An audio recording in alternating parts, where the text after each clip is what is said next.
Mi hija menor me llamó la primavera pasada. Me dijo, mamá, solo necesito que pares. Así, sin más. Para. Yo no dije nada. Me quedé allí en la cocina, con la luz del atardecer entrando por la ventana, como siempre lo hace a eso de las 4, golpeando el borde de la encimera.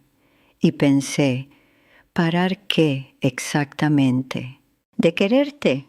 ¿De notar que estás sufriendo? ¿De ser tu madre? Soy Margarita Elena. Tengo 83 años. Y si tienes más de 60 y tienes hijos que ya han crecido, sospecho que ya sabes lo que voy a decir. No porque te vaya a contar nada nuevo, sino porque tú también has estado en tu propia cocina teniendo tu propia versión de esa conversación. En tu cabeza, sino en voz alta.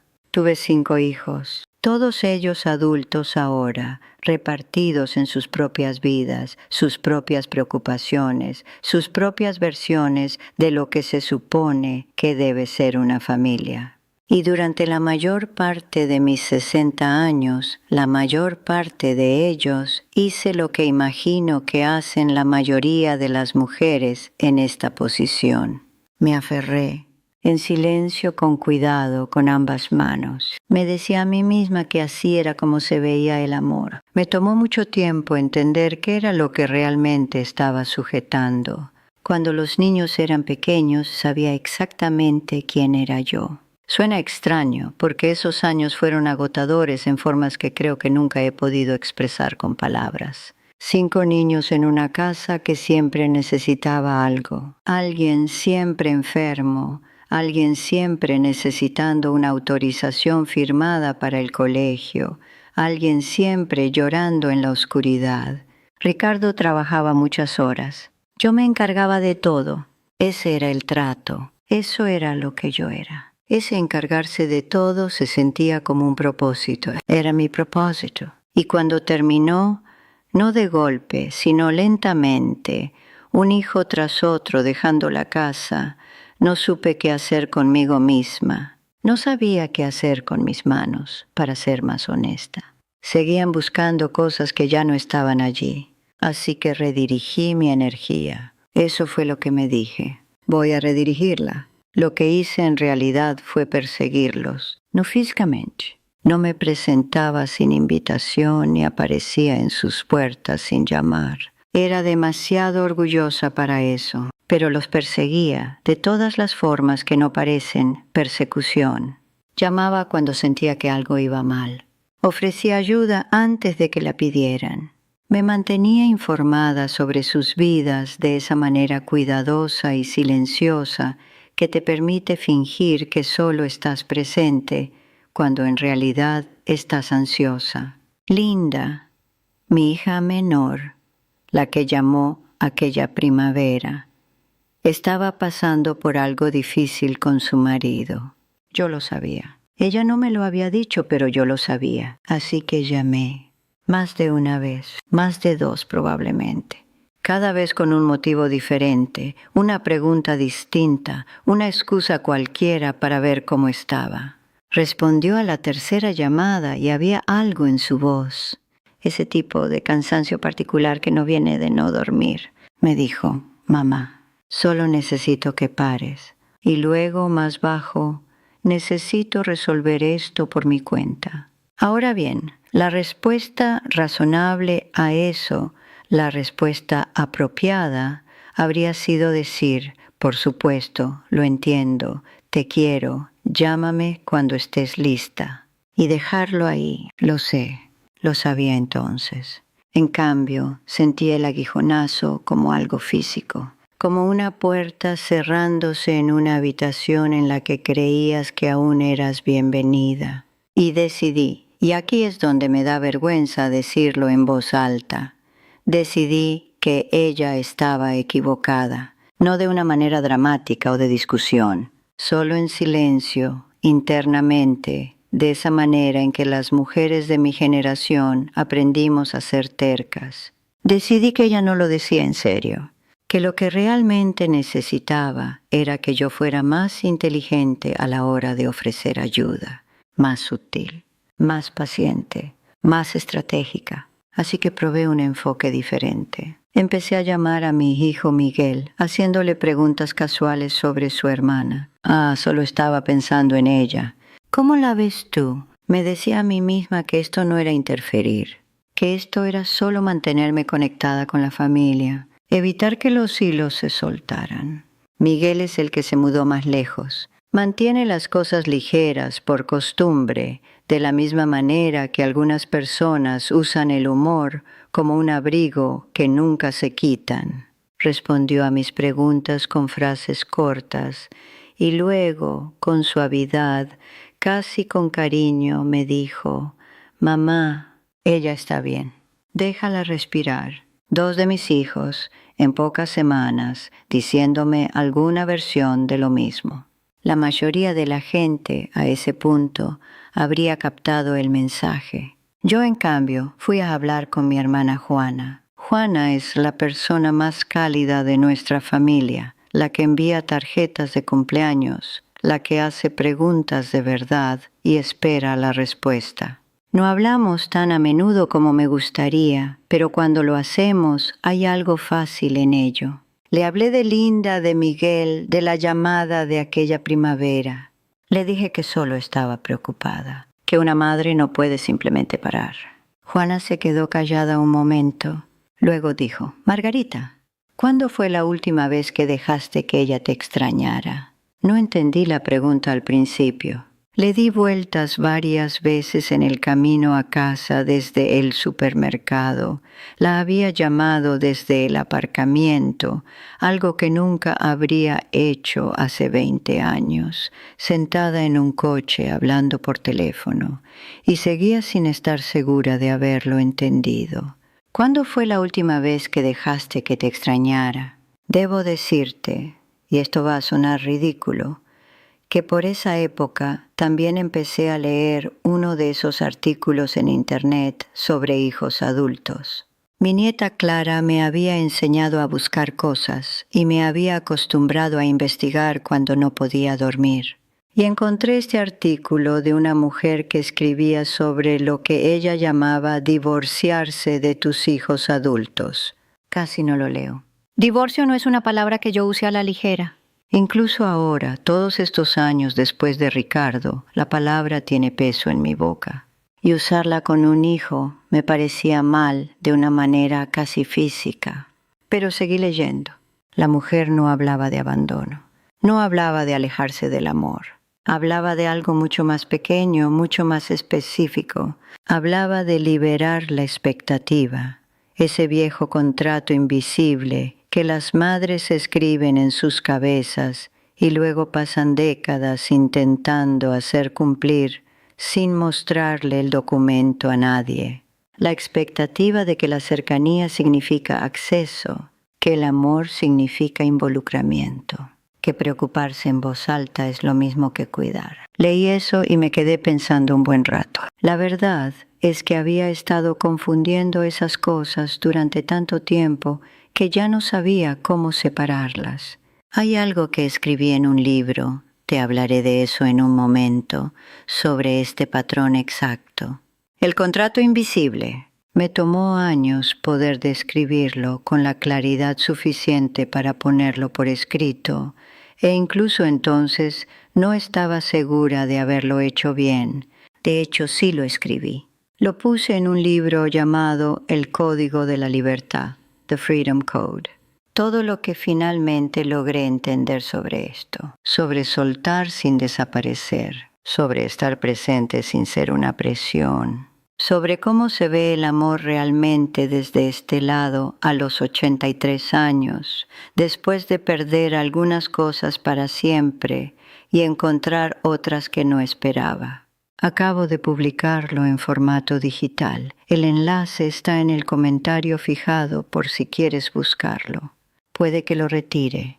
Todavía me pone nerviosa compartir lo que escribo, honestamente. Siempre me ha pasado, incluso de niña. Pero ahí está. En fin, la pregunta de Juana se quedó conmigo durante semanas. ¿Cuándo fue la última vez que dejaste que te extrañara? Pensaba en ello mientras caminaba por las mañanas, por la carretera que pasa junto al viejo silo de grano y luego gira hacia las afueras del pueblo. He caminado por esa carretera casi toda mi vida. No cambia mucho, yo tampoco, supongo. Y en algún lugar de ese camino, una mañana a principios de verano, el aire aún fresco, la luz volviéndose dorada sobre los campos, empecé a entender lo que Juana quería decir. No como una estrategia. Esa es la clave. Si lo haces como una estrategia, como una forma de manipular la cercanía, entonces ya perdiste el punto. Sigues persiguiendo, solo que te has vuelto más sofisticada al hacerlo. Lo que Juana quería decir, lo que poco a poco empecé a entender, era algo más parecido a la confianza. El tipo de confianza aterradora que se siente en las entrañas, la que dice: ella es una mujer adulta, ha sobrevivido a cosas que yo no conozco, ha resuelto cosas que yo no le enseñé, es capaz de acercarse a mí cuando esté lista, si yo no estoy siempre corriendo hacia ella. No llamé a Linda durante 4 semanas. 4 semanas no es mucho tiempo, lo sé. Pero déjame decirte que, a los 83 años, con una casa silenciosa y un teléfono que no suena tan a menudo como antes, 4 semanas pueden sentirse como una eternidad. Quiero contarte algo sobre ese tiempo porque no se habla de ello con honestidad. Fue difícil, no de la manera en que las cosas dramáticas son difíciles, no fue agudo ni repentino. Fue difícil como lo es un dolor sordo, de esos que viven en tu pecho un martes cualquiera por la tarde cuando estás preparando un té y notas cuánto silencio hay. La extrañaba, me preocupaba por ella. Algunas mañanas levantaba el teléfono y volvía a colgarlo. También noté por primera vez en mucho tiempo que estaba viviendo mi propia vida, no solo existiendo en el espacio entre sus llamadas, viviendo de verdad, cosas pequeñas. Caminaba más tiempo. Empecé a leer por las noches otra vez, libros de verdad, no solo artículos en Internet.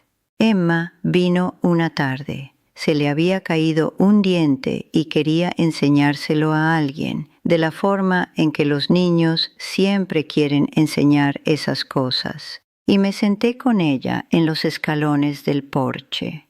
Ella hablaba y yo escuchaba sin tener la mitad de mi atención en otro lado, sin un oído esperando una notificación, una llamada, algo de Linda. Emma me miró en un momento dado y dijo: «Parece diferente hoy, señorita Margarita». Le pregunté por qué. Se lo pensó muy seriamente, como siempre hace, y luego dijo, como si estuviera aquí y nada más. 8 años. No se equivocaba. Linda llamó un domingo por la tarde, 6 semanas después. No 4, sino 6. Había dejado de contar en algún momento intermedio. No dijo nada trascendental al principio. Me preguntó cómo estaba. Me preguntó por la huerta, si ya habían salido los tomates. Sonaba cansada, pero un cansancio diferente. No el tipo de cansancio que tiene algo oculto debajo. Hablamos durante 40 minutos, de cosas ordinarias sobre todo. Al final, antes de colgar, dijo: «Me alegra que me hayas dado espacio, mamá». Eso fue todo lo que dijo. «Me alegra que me hayas dado espacio». Le di las gracias por llamar. Después de colgar, me quedé en la cocina. La misma luz del atardecer, otra estación, y sentí algo que no sabía cómo nombrar. No era victoria, no era alivio exactamente, era algo más tranquilo, algo que se sentía como la diferencia entre apretar a un pájaro en la mano o dejar que se pose en ella. He estado pensando en algo que escribió esa mujer en aquel artículo, sobre cómo cargamos con estas expectativas nosotras las madres, como si fueran un segundo cuerpo, todo el peso invisible de lo que pensábamos que debía ser la familia. Me reconocí en eso tan completamente que me hizo sentir extraña. Crecimos escuchando que una buena madre nunca para. Nunca deja de preocuparse, nunca deja de intentar alcanzar, nunca deja de intentar atraer a sus hijos hacia su centro. Que la constancia era amor, que la vigilancia era amor. Y parte de eso lo era. No quiero simplificar algo que es complicado.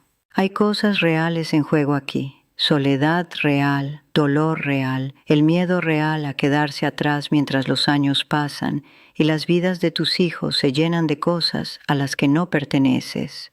Ese miedo es legítimo, merece ser nombrado. Pero aprendí, lenta y un poco tarde, que el miedo no tiene por qué estar al mando. Las mujeres que me han estado escribiendo, y ha habido más de las que esperaba desde que publiqué El Código de la Libertad. Muchas dicen lo mismo con diferentes palabras. Una mujer escribió: he tenido tanto miedo de perder a mi hija que la he estado alejando. Otra escribió: no me daba cuenta de que le estaba pidiendo que me amara como yo necesitaba, no como ella podía. Otra, debe tener una edad cercana a la mía, escribió simplemente: finalmente dejé de actuar como la madre y empecé simplemente a ser su madre. Lo cambió todo. Pienso en eso, actuar como la madre. Sí, creo que sé a qué se refiere. Hay una presión particular que se ejerce sobre las mujeres en esta posición y quiero nombrarla claramente porque nadie lo hace. Las vidas de tus hijos son ocupadas, complicadas y están llenas de obligaciones que no tienen nada que ver contigo. Sus suegros, sus trabajos, sus hijos, sus propios matrimonios, sus propias crisis privadas de las que no siempre te enterarás. Y cuando intentas alcanzarlos con demasiada frecuencia, con demasiada fuerza, con una necesidad demasiado visible, no te conviertes solo en un inconveniente. Te conviertes en algo que ellos tienen que gestionar. Y eso, ese cambio de ser madre a ser una obligación, es una pena muy profunda. Yo no quería que Linda tuviera que gestionarme. No quería que ninguno de ellos lo hiciera. Quería ser alguien a quien ellos se acercaran, no alguien para quien tuvieran que prepararse mentalmente. Eso es algo totalmente distinto. Y me tomó más tiempo del que me gustaría admitir entender la diferencia. No tengo un final perfecto que ofrecerte. Linda y yo hablamos con más regularidad ahora. No todas las semanas, pero sí a menudo. A veces pasamos un tiempo sin hablar y lo noto y dejo que así sea. Miguel sigue manteniendo las cosas ligeras, pero hay algo más cálido debajo cuando hablamos ahora. Algo que creo que siempre estuvo ahí, pero que estaba asfixiado. Patricia y yo seguimos siendo complicadas. Lo hemos sido durante años, por razones que vienen de mucho antes de esta historia. Razones que no entiendo del todo y probablemente nunca entenderé. Y así están las cosas. Mi hermana Juana tenía razón, como suele tenerla. Simplemente no se lo digo tan a menudo. Lo que sé ahora, sentada aquí a los 80 y tantos, es que el amor entre personas adultas, especialmente entre madres e hijos adultos, necesita espacio para moverse. No se puede mantener en una sola forma indefinidamente. Cambia, se enfría, se reorganiza. Y las mujeres que sobreviven a ese cambio con su dignidad intacta son las que descubrieron alguna vez, de alguna manera, cómo amar sin oprimir. Eso no es rendirse.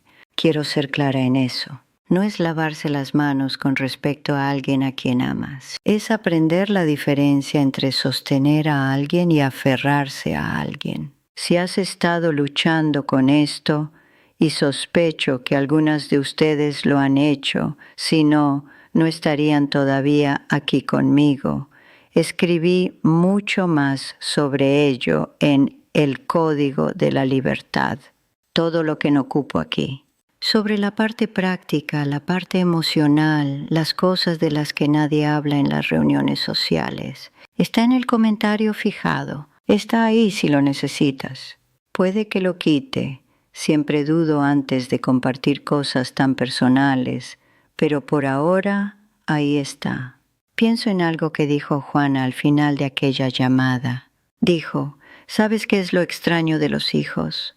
Que cuanto más los sueltas, más vuelven. No le creí del todo en ese momento. Estoy empezando a creerle. Hay algo por lo que estoy agradecida, incluso en todo esto, en la dificultad, el silencio y las conversaciones que debí haber tenido de otra manera y las que salieron mal.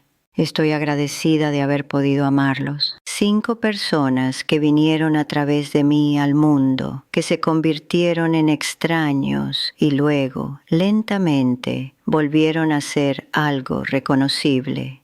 Que llaman los domingos algunos de ellos y preguntan por los tomates. No puedes sujetar eso con demasiada fuerza. Se irá. Las cosas que más importan siempre tienen que sujetarse con suavidad.